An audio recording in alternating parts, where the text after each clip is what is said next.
Welcome back to The Explainer. So today, we're jumping right into a really fascinating real-world business parable. It's one that perfectly captures a massive kind of hidden danger in the workplace. If you've ever been part of a team or maybe wondered why seemingly brilliant companies just suddenly stall out, well, this story about the incredibly fragile balance between success and psychological safety is going to give you some immediate clarity. Now I want you to ponder this for just a second. What actually happens to a brilliant leader when they stop listening to everyone but themselves? It's a pretty provocative question, right? Well, we're exploring that exact scenario today through the story of a CEO named Raj Malhotra. His journey is honestly a masterclass in how quickly a thriving environment of innovation can morph into a culture of fear. It really digs into the incredibly isolating and honestly dangerous effects of pure hubris. Okay, let's dive into this with Chapter 1. The CEO's Echo Chamber, the rise and fall of Raj Malhotra. So, for nearly 15 years, Raj Malhotra was the CEO of this massive, sprawling tech empire. Back in year one, his brilliance was just undeniable, right? He built the entire company literally from scratch. Fast forward to year 10, and his employees deeply respected him. His investors absolutely admired him. But right around year 15, all that success started to change him. The very traits that built his company kind of mutated into something entirely different.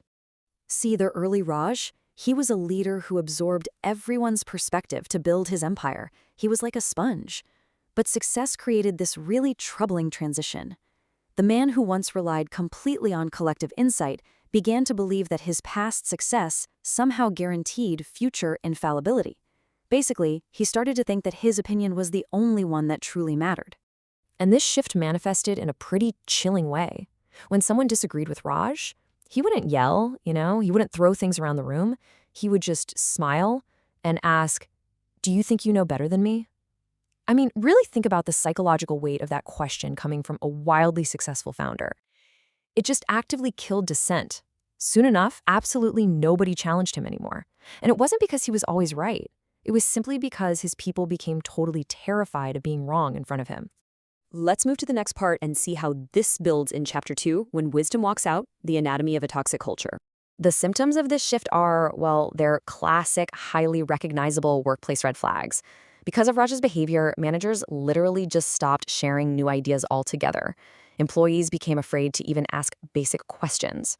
What used to be collaborative meetings completely devolved into these one-way lectures where Raj just talked and everyone else just sat there and nodded. The entire creative engine of the company was essentially paralyzed by silence. Now, what's interesting is that it actually took a total outsider to properly diagnose the root cause of this organizational silence. A summer intern, a guy named Arav, came in with fresh eyes and immediately noticed what all the veteran employees had basically grown blind to. You see, in the tech world, failure is just part of the process, right? People weren't actually afraid of failing. They were specifically and exclusively afraid of Raj. Arav recognized this whole dynamic thanks to some brilliant advice his grandfather had once given him. He said, "When fear enters a room, wisdom quietly walks out." Let that sink in for a second. When people are just operating in a state of self-preservation, they withhold their best insights, their critical thinking, their actual wisdom. The room gets quieter, and the company literally gets dumber. Okay, moving right along to Chapter 3, The Intern's Intervention, Shattering the Illusion. So, about a month later, Raj announces this massive, company-defining new product launch. He arrogantly rejects every single suggestion from his team, boldly declaring his product is going to completely dominate the market. The boardroom was dead silent. You could hear a pin drop. No one dared speak up. Well, except Arav. And he didn't argue. He didn't stand up and tell Raj he was completely wrong. He simply broke that intense tension with a surprisingly simple question. "Sir, may I show you something tomorrow?" Kind of amused by the sheer audacity of an intern, Raj laughed and agreed.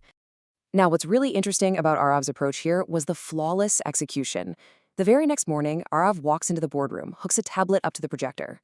The video initially shows Raj very confidently presenting his product, but halfway through, it shifts. Suddenly, another CEO appears. Arav had actually created a highly realistic simulation of a competitor launching an almost identical product weeks earlier. Raj was completely stunned, demanding to know where on earth this footage came from. Arav calmly revealed that it was just a simulation. He looked right at the CEO and delivered this devastating truth. If everyone is too afraid to challenge your ideas, one day the market will. Just wow, right? He didn't just tell Raj he was stuck in an echo chamber, he brilliantly forced him to confront the inevitable, disastrous result of it. Which brings us to Chapter 4, Reclaiming True Leadership, the Pivot to Safety. The moment Arav spoke those words, the entire atmosphere shifted. For the first time in years, the team looked at Raj not with fear, but with actual hope. Raj slowly sat down, looked around at his team, and finally asked the magic words, "What would you change?"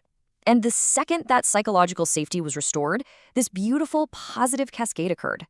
Raj finally asked for input. The dam broke, and ideas instantly flowed from the team. The product was completely redesigned using their collective wisdom, and it resulted in the most successful launch in the company's entire history. I mean, that is the immediate, tangible ROI of simply listening to your team. And this brilliantly illustrates the core philosophy that, by the way, eventually propelled Arav to become a director at that very same company. Most people try to fight arrogance head-on, right? Which usually just creates these massive defensive walls. Arav's method was completely different. He helped arrogance see itself. You don't defeat a hubris by arguing with it, you defeat it by holding up a mirror to reality. So, the crucial point here is, what really is power? It certainly isn't making people afraid to speak. True power is creating an environment where people feel totally safe enough to tell you the unvarnished truth. The strongest leader in the room isn't the one who dominates the conversation and always wins the argument. It's for sure the one who just remains willing to learn. Ultimately, intelligence is so much more powerful than force, and arrogance almost always becomes its own worst enemy. Years later, Raj would actually openly admit to his new managers that the day he stopped listening was the day he became weaker. And the day he started listening again, well, that was the day he became a true leader once more.